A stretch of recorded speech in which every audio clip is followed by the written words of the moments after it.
नजरीन, अक्टूबर 2001 जब अमेरिका ने 32 ममालिक के हमरा अफगानिस्तान पर हमला किया, ये हमला इतना शदीद और भयानक था जिसने तोरा बोरा जैसे पहाड़ों को भी हिला दिया। दोस्तों, इस दौरान मुल्ला मोहम्मद उमर अफगानिस्तान में अपने साथियों के साथ मौजूद थे।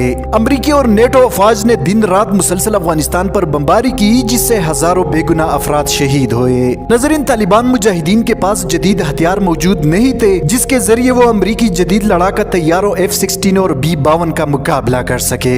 इसलिए मुल्ला उमर ने फैसला किया कि मुजाहिदीन शहरी इलाकों को छोड़कर पहाड़ों का रुख करे ताकि अमेरिका जल्द से जल्द बमबारी खत्म करे और बेगुनाह अफराद का कत्लेआम खत्म हो जाए। दोस्तों, काबुल छोड़ते वक्त मुल्ला उमर ने तारीखी अल्फाज कहे जो बाद में 100% दुरुस्त साबित हुए। मुल्ला उमर ने अपने साथियों से कहा कि एक दिन ऐसा आएगा कि अमरीकी जमीनी रास्ते से काबुल में दाखिल होंगे और वो वक्त हमारा होगा। और बिल्कुल इसी तरह जब अमरीकी और नेटो अफवाज ने अपने कदम अफगानिस्तान में रखे तो वो नापाक कदम काट दिए गए। नजरीन, मुल्ला उमर ने अपने साथियों समेत पहाड़ों का रुख किया, जहाँ एक छोटा और सादा सा कमरा था जहां से वो अफगान मुजाहिदीन को लीड किया करते थे।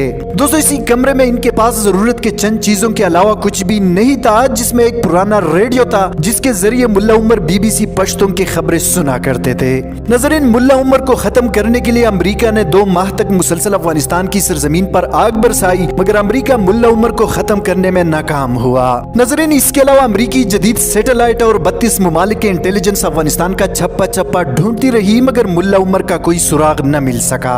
नजरीन, इस बात पर पूरी दुनिया हैरान है कि आखिर कैसे मुमकिन है कि अमरीकी जदीद टेक्नोलॉजी मुल्ला उमर को ढूंढने में नाकाम हुई। आखिर अफगान मुजाहिदीन के पास ऐसी कौन सी ताकत थी जिसने अमरीका जैसे सुपर पावर को घुटने टेकने पर मजबूर किया।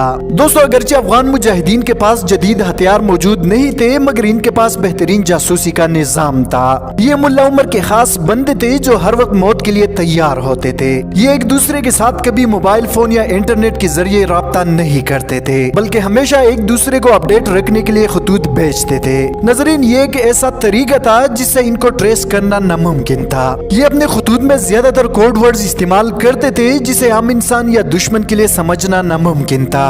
नजरीन, मुल्ला उमर ने अफगानिस्तान पर हमले के दौरान कभी मोबाइल फोन का इस्तेमाल नहीं किया और सिवाय चंद अफराद के किसी को इल्म नहीं था कि मुल्ला उमर कहाँ और किस जगह मुकीम है। नजरीन, इसके अलावा इनके पास कुरान मजीद और एक डायरी हुआ करती थी जिसमें वो अपनी जिंदगी के अहवाल लिखा करते थे। अफगान तालिबान के तर्जुमान ज़बीहुल्लाह मुजाहिद के मुताबिक मुल्ला उमर 2013 तक इसी खुफिया ठिकाने में मौजूद रहे। नजरीन, सुनकर आप हैरान होंगे कि ये खुफिया ठिकाना अमरीकी बेस से चंद किलोमीटर के फासले पर मौजूद था और अमरीका को इसकी खबर तक न हुई। दोस्तों, एक डच खातून सहाफी बेटी डेम ने मुल्ला उमर की जिंदगी पर एक तफसीली किताब the searching for an enemy भी तहरीर की है, जिसमें इस खातून सहाफी ने वाज़ेह तौर पर लिखा है कि अमरीका जिसको सालों तक ढूंढता रहा वो अमरीकी बेस से 6 किलोमीटर की दूरी पर रिहाइश पजीर था। नजरीन, 2013 तक अमेरिका ने हर मुमकिन कोशिश की और मुल्ला उमर की सर की कीमत लाखों डॉलर्स मुकर्रर की, मगर बावजूद इसके अमेरिका मुल्ला उमर तक रसाई पाने में मुकम्मल नाकाम हुआ। दोस्तों, इसी दौरान अमेरिका ने मुल्ला उमर की करीबी साथी को भी गिरफ्तार किया, मगर उसने अमेरिकी हुकाम को मुल्ला उमर के बारे में कोई खबर नहीं दी। बागराम जेल में कैद इस मुजाहिद पर जुल्म के पहाड़ ढाए गए, इसके नाखून तक निकाले गए और इसी जुल्म के दौरान इसकी शहादत हुई, मगर इसकी मुंह से एक लफ्ज नहीं निकला। नजरीन, मुल्ला उमर BBC पश्तो की खबरें लाजमी सुना करते थे,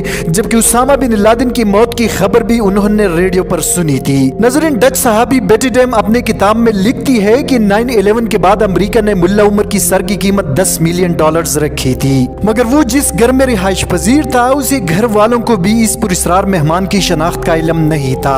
इनके पास एक इंतहाई वफादार मुहाफिज जब्बार उमरी हमेशा रहता था। नजरीन, मुल्ला उमर की वफात के बाद अफगान हुकूमत ने इस बात की तरदीद की कि वो अफगानिस्तान में रिहाइश पजीर था। अफगान हुकूमत का कहना था कि मुल्ला उमर पाकिस्तान में रिहाइश पजीर थे और पाकिस्तान में ही मुल्ला उमर का इंतकाल हुआ, मगर इसके फौरन बाद मुल्ला उमर के बेटे मोहम्मद याकूब ने बयान जारी किया कि इनके वालिद की मौत बीमारी की सबब हुई और वो अफगानिस्तान में मुकीम थे। डॉक्टर्स के मुताबिक मुल्ला उमर हेपेटाइटिस C में मुब्तला थे और इन्हें अफगानिस्तान में दफनाया गया। नजरीन, इस पूरे वाक़े के बाद अमेरिका को इंतहाई रुसवाई नसीब हुई, क्योंकि सालों तक CIA और नेटो अफवाज मुल्ला उमर को पकड़ने में नाकाम हुई, जबकि इनकी रिहाइशगाह अमरीकी बेस से 6 किलोमीटर के फासले पर थी। नजरीन, बेशक ये अल्लाह ताला की मदद थी जिसके आगे दुनिया की जदीद टेक्नोलॉजी नाकाम हुई। दोस्तों आज की वीडियो में इतना ही। मजीद इस तरह की मालूमाती वीडियोस के लिए हमारे चैनल उर्दू टाइमलाइन को सब्सक्राइब करना मत भूलिए। हफीजुर रहमान को दीजिए इजाज़त। अपना बहुत सारा ख्याल रखें। अल्लाह हाफिज़।